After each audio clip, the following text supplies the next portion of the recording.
साथियों, welcome to Gurukul exam. चलिए साथियों, सी टेट का सेकंड पेपर दोस्तों समाप्त हो चुका है और आज जिन प्रश्नों को पूछा गया था उन प्रश्नों को आप सभी के लिए लेकर आए। तो प्लीज़ आज की वीडियो को आप शुरू से लास्ट तक देखना। पहले प्रश्न में आपसे पूछा गया था कि निम्नलिखित कथनों में से कौन सा वाइगोत्स्की के द्वारा प्रस्तावित विकास तथा अधिगम के बीच संबंध का सर्वश्रेष्ठ रूप में सार प्रस्तुत करता है। तो ये मित्रों करता है आपका विकास प्रक्रिया अधिगम प्रक्रिया से पीछे रह जाती है जब ये सार प्रस्तुत करता है। तो आपका राइट आंसर था बी वाला।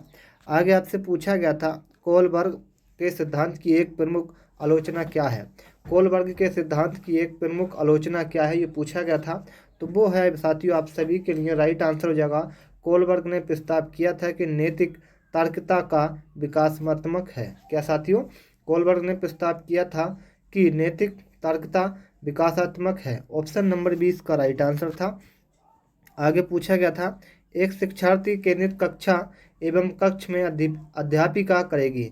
एक शिक्षार्थी केंद्रित कक्षा तथा कक्ष में अध्यापिका करेगी। वो करेगी साथियों, नोट करते चलना सभी छात्र, वो करेगी इस पर कि पद्धतियों को नियोजित करना जिसमें शिक्षार्थी अपने स्वयं के अधिगम के लिए पहल करने में प्रोत्साहित हो। तो आपका राइट आंसर था बी वाला। आगे आपसे पूछा गया था गार्डनर के वयु बुद्धि के सिद्धांत के अनुसार वह कारक जो व्यक्ति के आत्मबोध हेतु सबसे अधिक योगदान देगा उसे आप क्या कहेंगे मित्रों। तो उसे हम कहते हैं साथियों, नोट करते चलना, राइट आंसर था अंत व्यक्तित्व। क्या साथियों, अंत व्यक्तित्व। आगे आपसे पूछा गया था मित्रों, बहुत अच्छा प्रश्न था, ये प्रश्न दोबारा रिपीट हुआ है, इस प्रश्न को नहीं पढ़ेंगे हम। अगला प्रश्न था वाइतोस्की तथा पियाजे के परिप्रेक्ष्य में एक प्रमुख विशेषता क्या है। वाइतोस्की तथा पियाजे के परिप्रेक्ष्यों में एक प्रमुख विशेषता क्या है। तो प्रश्न नंबर 5 का राइट आंसर था आप सभी का ऑप्शन नंबर सी वाला, भाषा एवं चिंतन के बारे में उनके दृष्टिकोण। क्या, भाषा एवं चिंतन के बारे में उनके दृष्टिकोण। ठीक है। आगे आपसे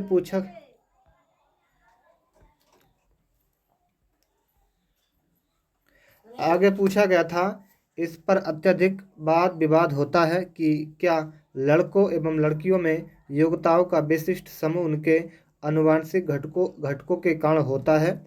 इस संदर्भ में निम्नलिखित में से आप सबसे अधिक किससे सहमत हैं। प्रश्न नंबर जो 6 है उसका राइट आंसर आप सभी का हो जाएगा बिल्कुल करेक्ट आंसर। सभी लड़कियों में कला विषयों के लिए अंतर्निहित प्रतिभा होती है जबकि लड़के अकादमिक खेलों में बेहतर प्रदर्शन के लिए आनुवांशिक रूप से तैयार होते हैं। तो राइट आंसर था ऑप्शन नंबर सी वाला। आगे आपसे पूछा गया था एक अध्यापिका ये सुनिश्चित करना चाहती है कि उसके विद्यार्थी आंतरिक रूप से प्रेरित हों। इस संदर्भ में वह करेगी क्या, ये पूछा गया था, बहुत अच्छा प्रश्न था। उसका राइट आंसर था अंतिम परिणाम पर ध्यान देने के बजाय व्यक्तिगत रूप से बच्चों की अधिगम की प्रक्रिया पर ध्यान देना इसका सही आंसर हो जाएगा। आगे आपसे पूछा गया था कक्षा परीक्षणों में अच्छा प्रदर्शन करने में एक बच्चे की असफलता हमें इस विश्वास की तरफ ले जाती है कि पाठ्यक्रम शिक्षा पद्धति तथा आकलन परीक्षाओं पर विचार करने की आवश्यकता है। तो राइट आंसर था बी वाला आपका सही आंसर। आगे बहुत अच्छा प्रश्न था, प्रश्न नंबर 9 था। पूछा गया था कि आपकी कक्षा में कुछ बच्चे हैं जो गलतियां करते हैं। इस परिस्थिति का आपके विशेषण के अनुसार कौन सा कथन सर्वाधिक उपयुक्त है। बहुत अच्छा प्रश्न था।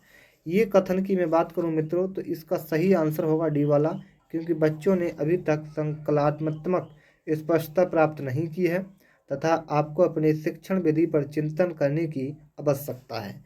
तो राइट आंसर था डी वाला। आइए मित्रों प्रश्न नंबर 10 को पढ़ते हैं। प्रश्न नंबर 10 काफ़ी इंपोर्टेंट है। पूछा गया था एक विद्यार्थी एक प्रकरण में मुख्य बिंदुओं को रेखांकित करती है, उसका एक दृश्यात्मक प्रस्तुतिकरण बनाती है तथा प्रकरण की समाप्ति पर अपने दिमाग में उत्पन्न होने वाले प्रश्नों को प्रस्तुत करती है। प्रश्न नंबर 10 का राइट आंसर था विचारों के संगठन के द्वारा अपने चिंतन को निर्देशित करने की कोशिश कर रही है। तो करेक्ट आंसर आप सभी का था ऑप्शन नंबर ए वाला। चलिए आ जाइए प्रश्न नंबर 11 पर। प्रश्न नंबर 11 आपसे पूछा गया है किस प्रकार से एक अध्यापिका बच्चों को बेहतर समस्या समाधानकर्ता बनने में सहायता कर सकती है। किस प्रकार से एक अध्यापिका बच्चों को बेहतर समस्या समाधानकर्ता बनने में सहायक कर सकती है? प्रश्न नंबर जो आपका 11 था, इस प्रश्न का राइट आंसर था कि बच्चों को विविध प्रकार की समस्याओं का समाधान करने के मौके देना तथा उनका हल करते समय सहयोग देना।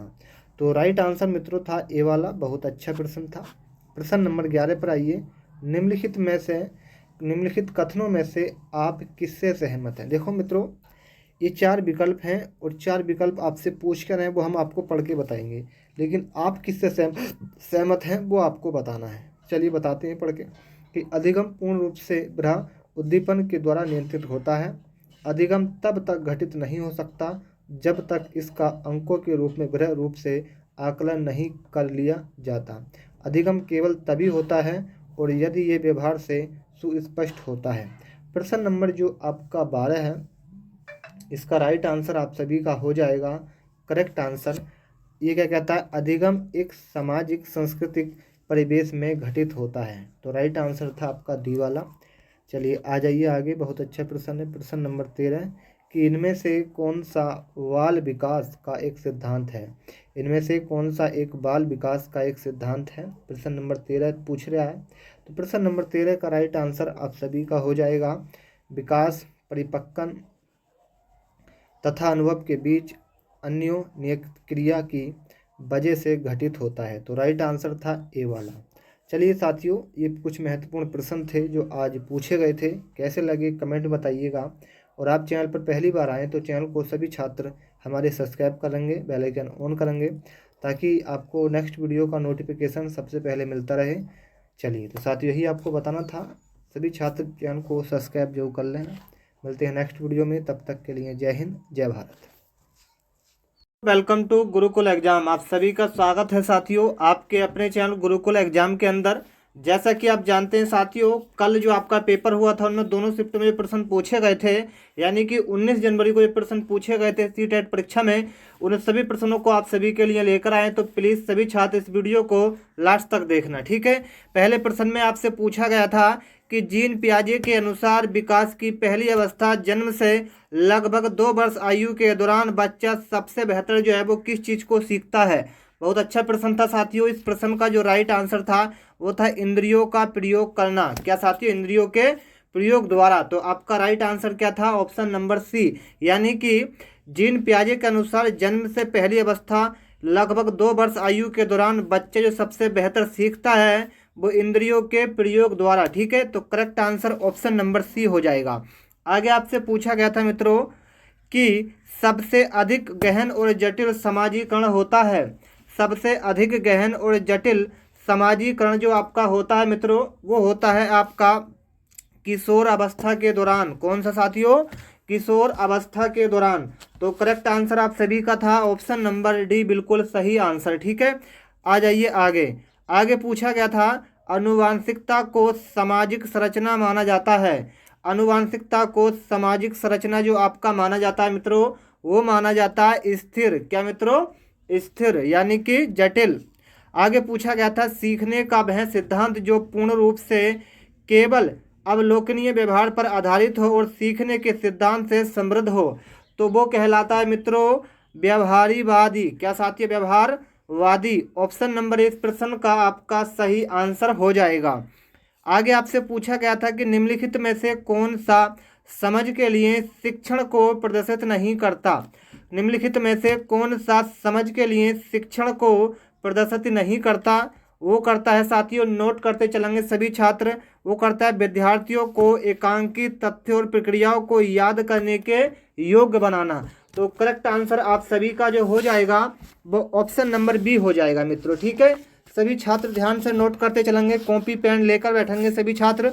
चलिए प्रश्न नंबर 6 पर आइए मित्रों कि निम्नलिखित में से कौन सी विशेषता आंतरिक रूप से अभिप्रेत बच्चों के लिए सही नहीं है। तो निम्नलिखित में से कौन सी विशेषता आंतरिक रूप से अभिप्रेत बच्चों के लिए सही नहीं है। प्रश्न नंबर 6 का आंसर आप सभी का हो जाएगा ऑप्शन नंबर सी, बिल्कुल सही आंसर। क्या मित्रों? ये हमेशा सफल होते हैं। क्या होते हैं मित्रों? ये हमेशा क्या होते हैं? सफल होते हैं। ठीक है, आ जाइए मित्रों आगे। आगे बहुत अच्छा प्रश्न आप सभी के लिए पूछा गया था कि एक शिक्षिका अपने कक्ष को यानी कि कक्षा को एक शिक्षिका अपने कक्षा को प्रतिभागी बच्चों की योग्यताओं की उपलब्धि चाहती है। अपने उद्देश्य की प्राप्ति के लिए निम्नलिखित में से उसको क्या नहीं करना चाहिए। काफ़ी इंपॉर्टेंट प्रश्न आ। अगर मैं इस प्रश्न के उत्तर की बात करूं तो इस प्रश्न का जो राइट आंसर होगा वो हो जाएगा विशेष ध्यान के लिए उन्हें समकक्षियों से अलग करना। ठीक है, तो correct answer option number A आपका सही आंसर हो जाएगा। आ जाइए मित्रों, बहुत अच्छा प्रश्न है। पूछा गया है कि छोटे शिक्षार्थियों में निम्नलिखित में से कौन सा लक्षण पठन कठिनाई का नहीं है। चलिए, छोटे शिक्षार्थियों में से निम्नलिखित में से कौन सा लक्षण पठन कठिनाई इसका नहीं है, ये पूछा गया था। काफ़ी इंपॉर्टेंट प्रश्न था साथियों, और ये प्रश्न कई बार एग्जाम में रिपीट भी होता है। तो इस प्रश्न का राइट आंसर था शब्दों और विचारों को समझने में कठिनाई। क्या मित्रों, शब्दों और विचारों को समझने में कठिनाई। तो correct answer option number A हो जाएगा मित्रों। आ जाइए आगे। शिक्षार्थियों का आत्मनियम की ओर संकेत करता है। शिक्षार्थियों का आत्मनियम की ओर संकेत करता है, वो करता है अपने सीखने का स्वयं पर्यवेक्षण करने की उनकी योग्यता। तो आपका राइट आंसर क्या होगा, सी वाला। आ जाइए मित्रों आगे। पूछा गया है कि निम्नलिखित में से किस कथन को सीखने के लक्षण के रूप में नहीं माना जा सकता।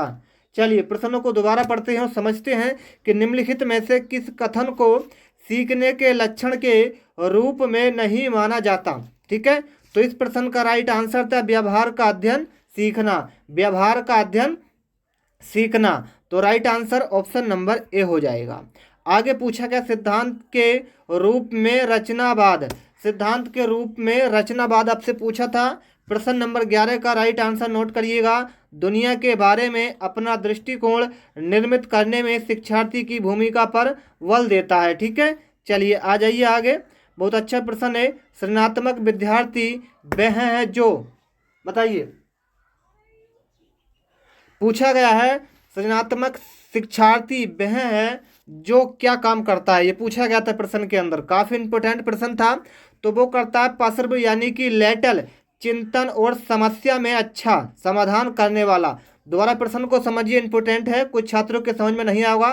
तो सृजनात्मक शिक्षार्थी वह है जो पसर्व लेटल चिंतन और समस्या समाधान में अच्छा हो। ठीक है, यानी कि बेहतर हो। ठीक है, तो राइट आंसर इसका था ऑप्शन नंबर बी वाला। आगे मित्रों पूछा गया था अवधारणाओं का विकास मुख्य रूप से किसका हिस्सा है। अवधारणाओं का विकास मुख्य रूप से किसका हिस्सा है, ये आपसे पूछा गया था। तो इस प्रश्न का जो राइट आंसर था मित्रों वो था बौद्धिक विकास। क्या साथियों, बौद्धिक विकास इस प्रश्न का राइट आंसर था। ठीक है, आ जाइए साथियों आगे। आगे आपसे पूछा गया था प्रश्न नंबर 14 में व्यक्तिगत शिक्षार्थी एक दूसरे में भिन्न होते हैं, किस चीज़ में होते हैं, ये आपसे पूछा गया था। तो व्यक्तिगत शिक्षार्थी एक दूसरे से जो भिन्न होते हैं यानी कि अलग होते हैं, वो आपके होते हैं विकास की दर से। क्यों साथियों, विकास की दर जो होती है वो हर एक शिक्षार्थी की अलग होती है, यानी कि भिन्न मतलब अलग, डिफरेंस। ठीक है, चलिए आ जाइए साथियों प्रश्न नंबर 15 पर। काफ़ी इंपॉर्टेंट प्रश्न था ये प्रश्न में कि पूछा गया था कि बच्चों को, ध्यान से नोट करेंगे, कि बच्चे के उचित विकास को सुनिश्चित करने के लिए उसका स्वस्थ शारीरिक विकास एवं महत्वपूर्ण आवश्यकता है। ये कथन किसका था, या ये कथन किसको प्रदर्शित करता है। तो मित्रों ये जो करता है प्रदर्शित, वो करता है कि बच्चे के उचित विकास को सुनिश्चित करने के लिए उसका स्वस्थ शारीरिक विकास एवं महत्वपूर्ण आवश्यकता का जो कथन है मित्रों, वो कहता है कि सही है, क्योंकि शारीरिक विकास के अन्य पक्षों के साथ अंत संबंधित है। तो राइट आंसर ऑप्शन नंबर जो आपका बी है मित्रों, वो बिल्कुल सही आंसर हो जाएगा। चलिए आ जाइए आगे। प्रश्न पूछा गया है कि इरफान खिलौनों को तोड़ता है और उसके पुर्जों को देखने के लिए उन्हें अलग अलग कर देता है, इससे आप क्या समझेंगे, बताइए। इरफान जो है एक व्यक्ति है, वो खिलौनों को तोड़ता है और उसके अंदर जो पार्ट्स यानी कि पुर्जे होते हैं उनको अलग अलग कर देता है, तो आप क्या करेंगे, बताइए। बिल्कुल, तो ये क्या होता है, उसके जिज्ञासु स्वभाव को प्रस्तुत करेगा और उसकी ऊर्जा को सही दिशा में संचालित करेगा। दोबारा पढ़िएगा प्रश्न को कि जिसके जिज्ञासु स्वभाव को प्रोत्साहित करके और उसकी ऊर्जा को सही दिशा में संचालित यानी कि दौड़ाएगा, काम को करेगा। ठीक है, चलिए प्रश्न नंबर 17 पर आइए मित्रों। पूछा गया है कि बच्चे के विकास के सिद्धांत को समझना शिक्षक की सहायता करता है। एक बच्चा है, उसके सिद्धांत को समझने के लिए एक शिक्षक यानी कि एक टीचर, अध्यापक की सहायता क्या चीज करती है, ये आपसे पूछा गया है मित्रों। प्रश्न को समझिए। प्रश्न नंबर 17 आपसे पूछा है कि शिक्षार्थियों की विविध अधिगम शैलियों को प्रभावी रूप में संबोधित करना। क्या साथियों? संबोधित करना। ठीक है, चलिए आ जाइए साथियों प्रश्न नंबर 18 पर आ जाइए। प्रश्न नंबर 18 पूछ रहा है कि प्रत्येक शिक्षार्थी स्वयं में विशिष्ट होता है। एक क्या होता है साथियों? हुनरमंद होता है। एक शिक्षार्थी यानी कि प्रत्येक शिक्षार्थी स्वयं में विशिष्ट होता है, इसका क्या अर्थ है? बहुत अच्छा प्रश्न है, नोट करेंगे सभी छात्र। कोई भी, ध्यान से नोट करेंगे, कोई भी दो शिक्षार्थी अपनी योग्यताओं, रुचियां और प्रतिभाओं में एक समान नहीं होते। ठीक है, तो इस प्रश्न का राइट आंसर था सी वाला। चलिए मित्रों आगे आ जाइए। बहुत अच्छा प्रश्न आपसे पूछा गया है, नोट करते चलेंगे सभी छात्र। पूछा गया है कि पुरुष स्त्रियों की अपेक्षा ज़्यादा बुद्धिमान होते हैं, ये कथन क्या है? पुरुष जो होते हैं मित्रों वो स्त्रियों की अपेक्षा तुलना में ज़्यादा क्या होते हैं? समझदार होते हैं, बुद्धिमान होते हैं। और ये कथन किस पर निर्भर करता है मित्रों? ये करता है आपका लैंगिक पूर्वाग्रह को प्रदर्शित करता है। तो करेक्ट आंसर मेरे मित्रों ऑप्शन नंबर ए हो जाएगा। आ जाइए प्रश्न को पढ़िएगा। क्रिस्टीना अपनी कक्षा को क्षेत्र भ्रमण लेती है और वापस आने में अपने विद्यार्थियों के साथ भ्रमण पर चर्चा करती है। ये किस चीज की ओर संकेत करता है? ये प्रश्न मित्रों ये करता है, नोट करते चलना, सीखने की आकलन, जिसको हम कहते हैं असेसमेंट। ठीक है साथियों, क्या कहते हैं? असेसमेंट। ठीक है, चलिए तो साथियों ये कुछ महत्वपूर्ण प्रश्न थे जो कल 19 जनवरी को पूछे गए थे, पहले पेपर में और दूसरे पेपर में। चलिए साथियों कैसी लगी वीडियो कमेंट बताइएगा। और आज जो साथियों पेपर में पूछे जाएंगे उन सभी को लेकर आएंगे, तो भैया प्लीज़ वीडियो को लाइक करके जाना और शेयर करके जाना। और आप हमारे चैनल पर पहली बार आएँ तो नीचे एक लाल रंग का बटन मिलेगा, उसको दबाकर हमसे चैनल को सब्सक्राइब जरूर कर लेना। ठीक है, मिलते हैं नेक्स्ट वीडियो में, तब तक के लिए जय हिंद जय भारत। हेलो साथियों, वेलकम टू गुरुकुल एग्जाम। आप सभी का स्वागत है साथियों आपके अपने चैनल गुरुकुल एग्जाम के अंदर। जैसा कि आप जानते हैं कि सीटेट की परीक्षा चल रही है और अब तक दोस्तों सीटेट में जिन प्रश्नों को पूछा गया है, चाहे वो बाल विकास हो, चाहे वो गणित हो, चाहे साथियों आपका पर्यावरण अध्ययन हो, चाहे साथियों हिंदी हो, चाहे आपकी अंग्रेजी हो, एज संस्कृत भी हो साथियों, उनमें दोस्तों जो सबसे ज़्यादा रिपीट प्रश्न आ रहे हैं उन सभी प्रश्नों को आप सभी के लिए लेकर आए साथियों। तो प्लीज़ आप इस वीडियो को शुरू से लास्ट तक देखना। आपको बताएंगे कि 11, 12 और 13 जनवरी को जो सीटेट की परीक्षा हुई थी उसमें कौन कौन से प्रश्नों को आज पूछा गया था। ठीक है, तो चलिए साथियों वीडियो को स्टार्ट करते हैं। सभी छात्र वीडियो को लाइक कर दीजिए।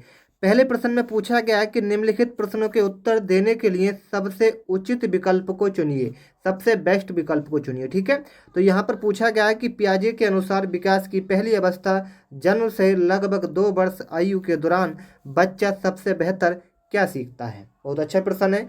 ये सीखता है मित्रों इंद्रियों के प्रयोग द्वारा। क्या सीखता है मित्रों? इंद्रियों के प्रयोग द्वारा। ठीक है, चलिए आपको बता दें प्रश्न नंबर 2 में आपसे पूछा गया है कि सबसे अधिक गहन और जटिल समाजीकरण होता है। सबसे अधिक, थोड़ा सा क्वेश्चनों को जूम करता हूं ताकि देखने में आसानी हो। प्रश्न में पूछा गया है कि सबसे अधिक गहन और जटिल समाजीकरण क्या होता है? तो मेरे मित्रों ये होता है किशोर अवस्था के दौरान। क्या होता है मित्रों? किशोर अवस्था के दौरान। ठीक है, आगे पूछा गया है प्रश्न नंबर 3 में अनुवांशिकता को सामाजिक संरचना माना जाता है, इसका क्या कारण है? प्यारे मित्रों अनुवांशिकता को सामाजिकरण संरचना जो माना जाता है वो माना जाता है स्थिर। क्या मित्रों? स्थिर जटिल। ठीक है, चलिए आ जाइए आगे। आगे पूछा गया है सीखने का वह सिद्धांत जो पूर्ण रूप से और केवल अवलोकनीय व्यवहार पर आधारित है, सीखने के सिद्धांत से समृद्ध है। तो इस प्रश्न का राइट आंसर हो जाएगा आपका व्यवहारवादी। क्या होगा साथियों? व्यवहारवादी। चलिए प्रश्न नंबर 5 पर आएंगे मित्रों। प्रश्न नंबर 5 में आपसे पूछा गया है कि निम्नलिखित में से कौन सा समझ के लिए शिक्षण को प्रदर्शित नहीं करता। बहुत अच्छा प्रश्न है। इस प्रश्न का राइट आंसर आएगा आपका विद्यार्थियों को एकांकित तथ्य और प्रतिक्रियाओं को याद रखने के योग्य बनाना। तो राइट आंसर आपका बी हो जाएगा। ठीक है, आगे आपसे पूछा गया मित्रों प्रश्न नंबर 6 काफ़ी इंपॉर्टेंट है, नोट करिएगा कि निम्नलिखित में से कौन सी विशेषता आंतरिक रूप से अभिप्रेरित बच्चों के लिए सही नहीं है। इस प्रश्न का सही आंसर मित्रों होगा ये हमेशा सफल होते हैं। क्या मित्रों, ये हमेशा सफल होते हैं। ठीक है, आगे आपसे पूछा गया है एक शिक्षिका अपनी कक्षा को प्रतिभाशाली बच्चों की योग्यताओं की उपलब्धि चाहती है। अपने उद्देश्य की प्राप्ति के लिए उसे निम्नलिखित में से क्या करना चाहिए। तो क्या करना चाहिए मित्रों, नोट कर लेना आपको। विशेष ध्यान के लिए उन्हें समकक्षाओं से अलग करना चाहिए। ठीक है, तो राइट आंसर ए हो जाएगा आपका। आगे मित्रों आपसे पूछा गया था, बहुत अच्छा प्रश्न है, प्रश्न नंबर 8 कि छोटे शिक्षार्थियों में निम्नलिखित में से कौन सा लक्षण पठन कठिनाई का नहीं है। छोटे शिक्षार्थियों में निम्नलिखित में से कौन सा लक्षण पठन कठिनाई का नहीं है। उस प्रश्न का राइट आंसर होगा शब्दों और विचारों को समझने में कठिनाई। ठीक है, चलिए प्रश्न नंबर 9 पर आइए मित्रों, काफ़ी इंपोर्टेंट है कि शिक्षार्थियों का आत्मनियम की ओर संकेत करता है। शिक्षार्थियों का आत्मनियम किसकी ओर संकेत करता है। तो मित्रों ये आपका करता है अपने सीखने का स्वयं पर्यवेक्षण करने की उनकी योग्यता। तो आपका राइट आंसर होगा सी वाला। चलिए आ जाइए आगे। आगे आपसे पूछा गया है कि निम्नलिखित में से किस कथन को सीखने के लक्षण के रूप में नहीं माना जा सकता। निम्नलिखित में से किस कथन को सीखने के लक्षण के रूप में नहीं माना जा सकता। इस प्रश्न का राइट आंसर होगा व्यवहार का अध्ययन सीखना। क्या साथियों, व्यवहार का अध्ययन सीखना है। ठीक है, आ जाइए आगे। आगे आपसे पूछा गया सिद्धांत के रूप में रचनावाद। सिद्धांत के रूप में रचनावाद आपसे पूछा गया है। तो इस प्रश्न का सही आंसर आपका हो जाएगा बिल्कुल करेक्ट आंसर दुनिया के बारे में अपना दृष्टिकोण निर्मित करने में शिक्षार्थियों की भूमिका पर बल देता है। ठीक है साथियों, क्या देता है, बल देता है। आगे आपसे पूछा गया था मित्रों सृजनात्मक शिक्षार्थी वह जो किस चीज़ के लिए माना जाता है यानी कि अच्छा होता है।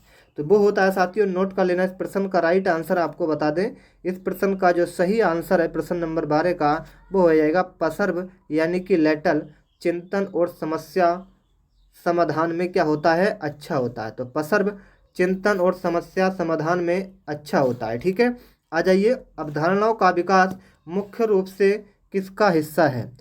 अवधारणाओं का विकास मुख्य रूप से किसका हिस्सा है। तो ये आपका होता है, नोट कर लेना प्यारे मित्रों, बौद्धिक विकास का। किसका साथियों, बौद्धिक विकास का। ये पीडीएफ आपको हमारे टेलीग्राम पर मिल जाएगी इसकी, तो जाकर टेलीग्राम को सभी छात्र ज्वाइन कर लेना, लिंक मिलेगा आपको डिस्क्रिप्शन में। ठीक है, चलिए आपको बता दें प्रश्न नंबर 14 पूछा गया है व्यक्तिगत शिक्षार्थी एक दूसरे में भिन्न होते हैं, इसका क्या कारण है। तो व्यक्तिगत शिक्षार्थी एक दूसरे से जो भिन्न होते हैं वो आपके होते हैं विकास की दर से। किससे साथियों, विकास की दर से। तो राइट आंसर डी हो जाएगा। आगे आपसे पूछा गया मित्रों बच्चे के उचित विकास को सुनिश्चित करने के लिए उसका स्वास्थ्य शारीरिक विकास एवं महत्वपूर्ण आवश्यकता है, ये कथन किसका था। तो ये कथन किसका मित्रों, ये आपका था।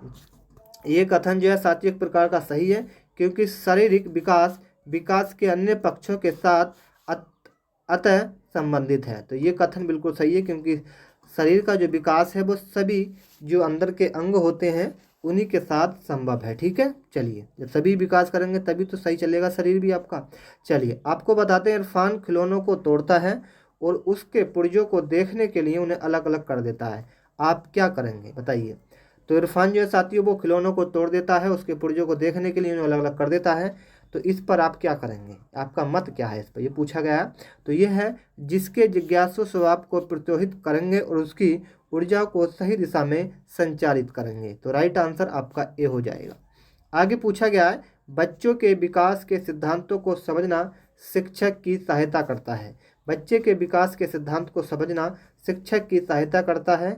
ये करता है शिक्षार्थियों की विभिन्न अधिगम शैलियों को प्रभावी रूप में संबोधित करना। तो राइट आंसर आपका बी हो जाएगा। ठीक है, चलिए आगे पूछा गया, प्रत्येक शिक्षार्थी स्वयं में विशिष्ट है, इसका क्या अर्थ है?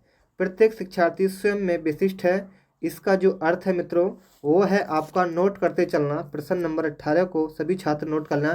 कोई भी दो शिक्षार्थी अपनी योग्यताओं, रुचियां और प्रतिमाओं में एक समान नहीं होते। तो राइट आंसर आपका सी हो जाएगा। ठीक है, चलिए आगे आपसे पूछा गया, पुरुष स्त्रियों की अपेक्षा ज़्यादा बुद्धिमान होते हैं, ये कथन किसका है?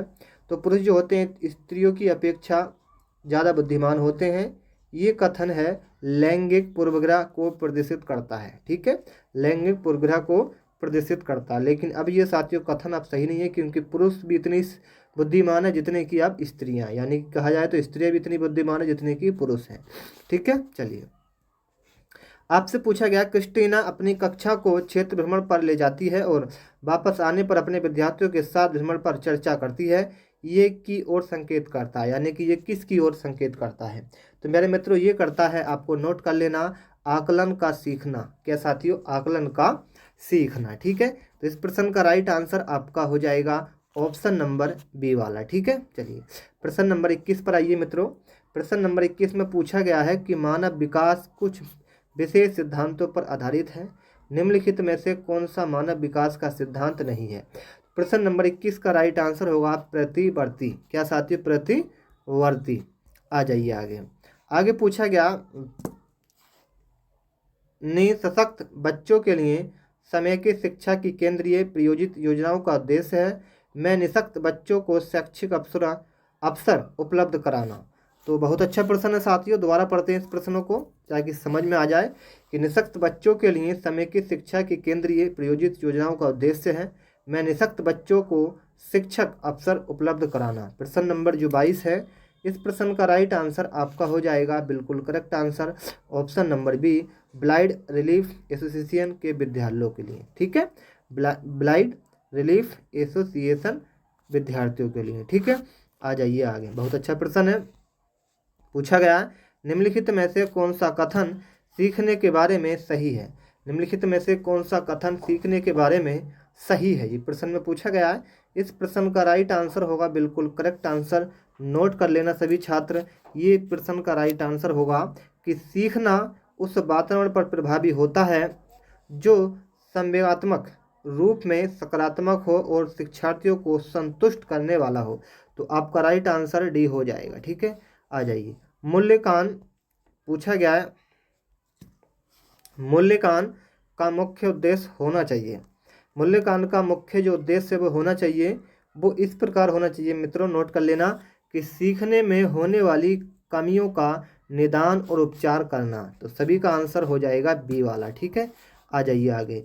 शिक्षार्थी जो पहले सीख चुके हैं और उसकी पुनरावृत्ति और प्रत्यय स्मरण में शिक्षार्थियों की मदद करना महत्वपूर्ण है। किसके लिए? ये आपसे पूछा गया है प्रश्न नंबर 25 में। तो ये आपके लिए क्या है? नई जानकारी को पूर्व जानकारी से जोड़ना सीखने को समृद्ध बनाता है। तो राइट आंसर डी हो जाएगा। आगे पूछा गया, सृजनात्मक उत्तरों के लिए आवश्यक है। सृजनात्मक उत्तरों के लिए जो आपका आवश्यक है वो है मुक्त उत्तर वाले प्रश्न। क्या? मुक्त उत्तर वाले प्रश्न। तो आपका राइट आंसर ए हो जाएगा। आगे आपसे पूछा गया मित्रों कि प्रश्न नंबर 27 इंपोर्टेंट है, नोट करिएगा। शिक्षार्थियों के लिए एक प्रोत्साहित नहीं होना चाहिए। शिक्षार्थियों के लिए प्रोत्साहित नहीं होना चाहिए। तो क्या होना चाहिए साथियों? वो शिक्षक जो पूछ सकते हैं उन सभी प्रश्नों के उत्तर याद करने के लिए। ठीक है, शिक्षक जो पूछ सकते हैं उन सभी प्रश्नों के उत्तर याद करने के लिए। मैं आपको बता दूं मित्रों, नोट करिएगा कि जो CTET की परीक्षा है कोई साथियों हलवा खेल नहीं है, इसे कोई भी खा सकता है। ठीक है, CTET की अगर आपको परीक्षा क्लियर करनी है तो आपको मेहनत करनी पड़ेगी। पेडालॉजी में आपको अच्छी पकड़ होनी चाहिए, आपका ABS भी मजबूत होना चाहिए साथियों, हिंदी भी आपकी मजबूत होनी चाहिए, और मैथ आपका साथियों सिंपल भी चल जाएगा, लेकिन आपकी पेडालॉजी एकदम हाई होनी चाहिए। ठीक है, आगे आपसे पूछा गया, निम्नलिखित में कौन सा रचनात्मक आकलन के लिए उचित उपकरण नहीं है? प्रश्न नंबर 28 में आपसे पूछा गया है, ये है आपका दत्त कार्य। क्या साथियों? दत्त कार्य। आगे आपसे पूछा गया, विद्यार्थियों के सीखने में जो रिक्तियां रह जाती हैं उनके निदान के बाद होना चाहिए। प्रश्न नंबर 29 में आपसे पूछा गया है। प्रश्न नंबर 29 का राइट आंसर आपका हो जाएगा समुचित उपचारात्मक कार्य। क्या साथियों? समुचित उपचारात्मक कार्य। ठीक है, आ जाइए आगे। आगे आपसे पूछा गया, चलिए ये साथियों मैथ के प्रश्न है, इन प्रश्नों को नहीं कराएंगे आपको क्योंकि मैथ आप सभी जानते होंगे। ठीक है, उनमें कोई विशेषता नहीं, मैथ तो आप कर ही देते होंगे।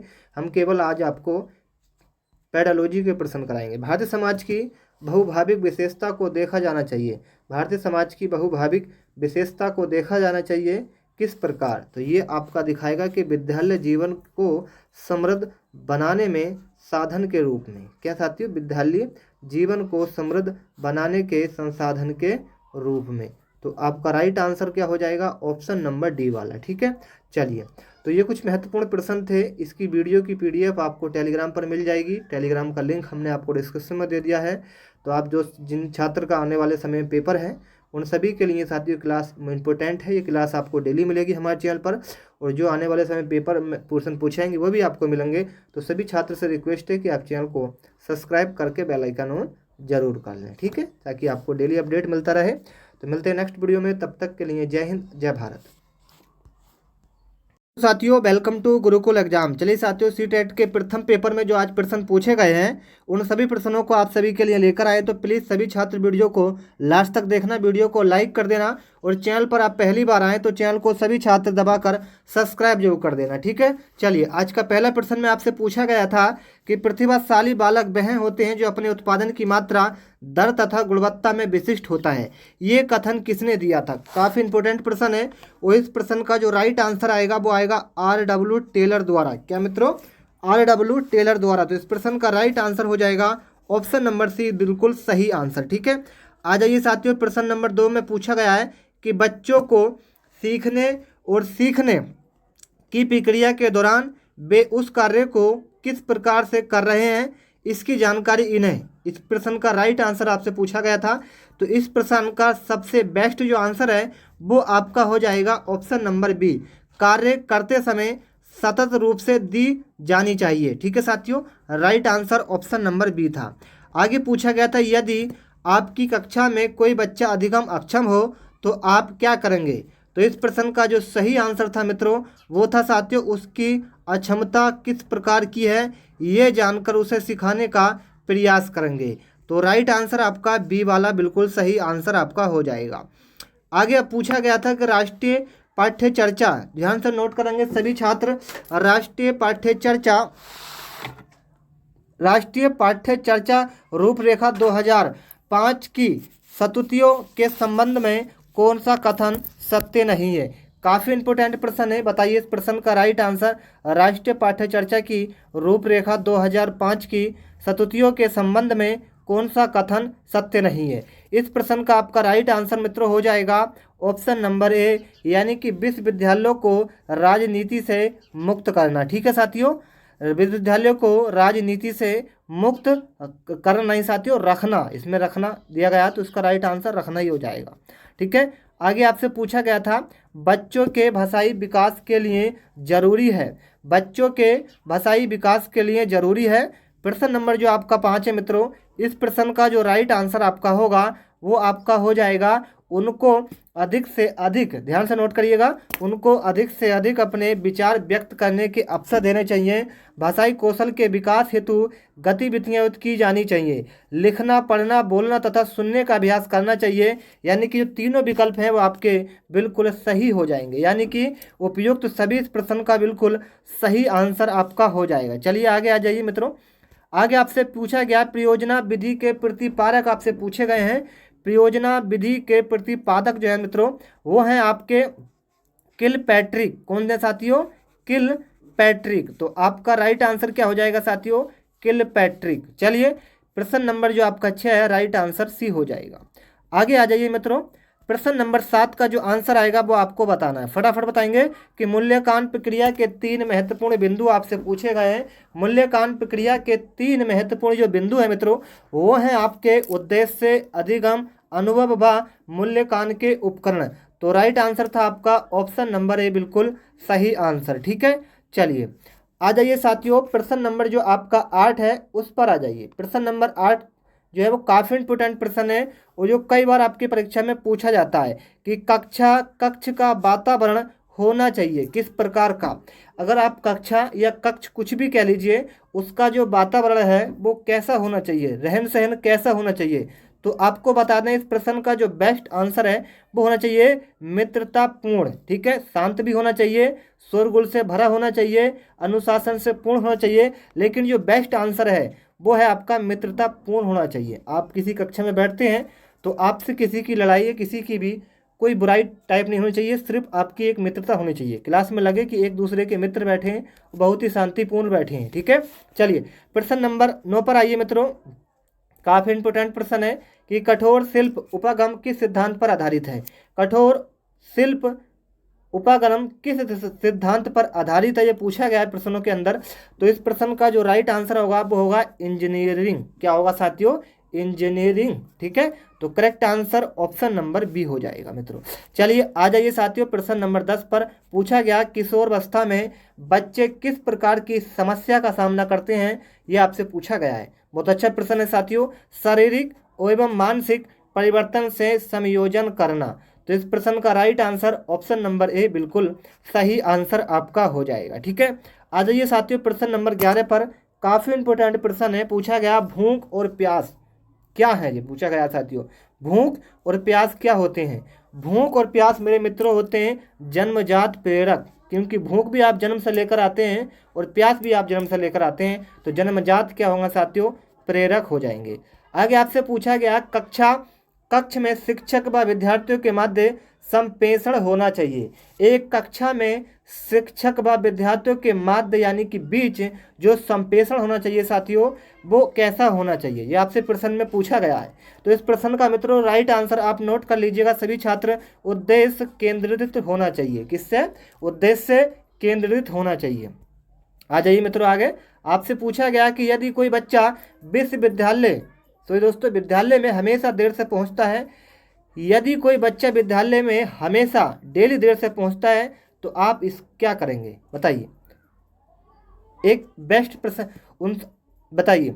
अगर कोई बच्चा आपके कॉलेज के अंदर या विद्यालय के अंदर हमेशा डेली देर से पहुंचता है तो आप जो करेंगे साथियों वो करेंगे बच्चे से बातचीत करके कारण जानने का प्रयास करेंगे। ठीक है, ये आप जानते हैं, जाके उसको ना डांटेंगे, प्रधानाचार्य से ना बात करेंगे, ना उनके माता पिता से बात करेंगे, सिर्फ बच्चे से बात करेंगे कि बच्चे ये बताइए कि आप डेली इतना लेट क्यों आते हैं, इसका कारण आप बताइएगा। ठीक है, चलिए कोई दिक्कत नहीं। प्रश्न नंबर जो आपका 13 है, राइट आंसर आप समझ पाएंगे, डी होगा। वर्तमान समय में शिक्षा का सबसे उपयुक्त उपागम कौन सा है। बहुत अच्छा प्रश्न है, बताइए। वर्तमान समय में शिक्षा का सबसे उपयुक्त जो उपागम है मित्रों वो है आपका, नोट करते चलना, सर्जनवादी उपागम। क्या साथियों, सर्जनवादी उपागम। ठीक है, चलिए आ जाइए मित्रों प्रश्न नंबर जो आपका 15 है उस पर आइए। स्कूलों में अधिकतर शिक्षकों में अपने छात्रों के लिए किसका सबसे अधिक अभाव पाया जाता है। बहुत अच्छा प्रश्न है, राइट आंसर होगा घृणा यानी कि नफरत, ईर्ष्या। ठीक है, तो करेक्ट आंसर क्या होगा, घृणा। ठीक है, चलिए आ जाइए प्रश्न नंबर जो आपका 16 है उसको नोट करिएगा। बताइए कि कक्षा या एवं कक्ष में बैठक व्यवस्था कैसी होनी चाहिए। बताइए कक्षा एवं कक्ष में बैठक व्यवस्था कैसी होनी चाहिए साथियों। ये आपकी होनी चाहिए साथियों, नोट करते चलना, ये आपकी हुई कक्षा एवं कक्ष में कराई जा रही गतिविधियों के अनुरूप। ठीक है, तो right answer option number A हो जाएगा। आगे पूछा गया अंत व्यक्तित्व बुद्धि से तात्पर्य। अंत व्यक्तित्व बुद्धि से क्या तात्पर्य, ये आपसे पूछा गया है मित्रों। इस प्रश्न का राइट आंसर होगा विभिन्न व्यक्तियों को समझने का कौशल। विभिन्न व्यक्तियों को समझने का कौशल इस प्रश्न का बिल्कुल सही आंसर आपका हो जाएगा मित्रों।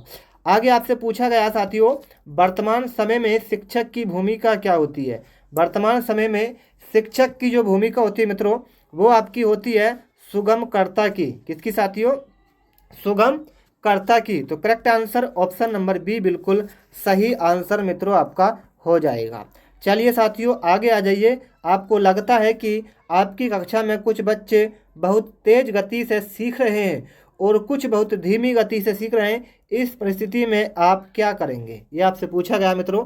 बिल्कुल करेक्ट आंसर जो आपका होगा वो होगा तेज गति से सीखने वाले बच्चों की सहायता धीमी गति से सीखने वाले बच्चों को सीखने हेतु लेंगे। यानी कि जो आपकी तेज गति से सीख रहे हैं बच्चे, उनको उसी वे में ले जाना जो धीमी गति से सीख रहे हैं। तो यही इसका एक निवारण होता है। Best answer option number D हो जाएगा।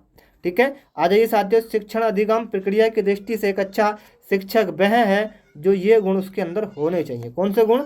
नोट कर लेना। ये गुण होते हैं कि जो सोचता है कि बातचीत को सीखने के संसाधन के रूप में उपयोग किया जाता है। तो right answer option number D आपका राइट आंसर हो जाएगा। ठीक है, चलिए साथियों, प्रश्न नंबर 21 पर आइए। और आज के टोटल प्रश्न जो थे वो 22 प्रश्न थे। ठीक है, हम इसकी वीडियो की PDF हम आपको जो डालेंगे वो डिस्क्रिप्शन में डालेंगे। डिस्क्रिप्शन में आपको टेलीग्राम का लिंक मिलेगा, तो जाकर टेलीग्राम से सभी छात्र जुड़ जाना। परीक्षा में विद्यार्थियों से किस प्रकार के प्रश्न पूछे जाते हैं? तो वो होते हैं साथियों वस्तुनिष्ठ। क्या होते हैं मित्रों? वो होते हैं साथियों समझ एवं अनुप्रयोग पर आधारित होते हैं वस्तुनिष्ठ। तो साथियों चलिए, आपसे पूछा गया साथियों प्रश्न नंबर जो आपका 22 है कि एक कक्षा में बहुभाषी विद्यार्थी ये स्थिति उत्पन्न करती है। बहुत अच्छा प्रश्न है। राइट आंसर भी सुन लीजिए, सीखने के समृद्ध संसाधन, सीखने के समृद्ध संसाधन। ठीक है, चलिए आ जाइए साथियों प्रश्न नंबर 23 पर आइए मित्रों। यदि कक्षा में पढ़ते समय आपको महसूस होता है कि अचानक सभी बच्चे पढ़ने में रुचि ले रहे हैं, तो आप क्या करेंगे? बताइए मित्रों। तो इस प्रश्न का राइट आंसर हो जाएगा साथियों, नोट करते चलना, 4 विकल्पों में से आपका जो सही आंसर होगा वो होगा साथियों कारण जानने की आप कोशिश करेंगे। क्या साथियों? कारण जानने की आप कोशिश करेंगे। ठीक है, तो चलिए साथियों इस प्रश्न का यही आंसर होगा ऑप्शन नंबर डी। ये कुछ महत्वपूर्ण प्रश्न थे जो आज हमारे पास आए थे व्हाट्सएप पे। तो चलिए साथियों हमने आपको इसका आंसर बता दिए। अगर आप चाहते हैं कि ऐसी वीडियो आपको डेली मिले तो सभी छात्र हमारे चैनल से जुड़ना और चैनल को सब्सक्राइब करना और वीडियो को आप शेयर कर देना। चलिए मिलते हैं साथियों अगली वीडियो में, तब तक के लिए जय हिंद जय भारत।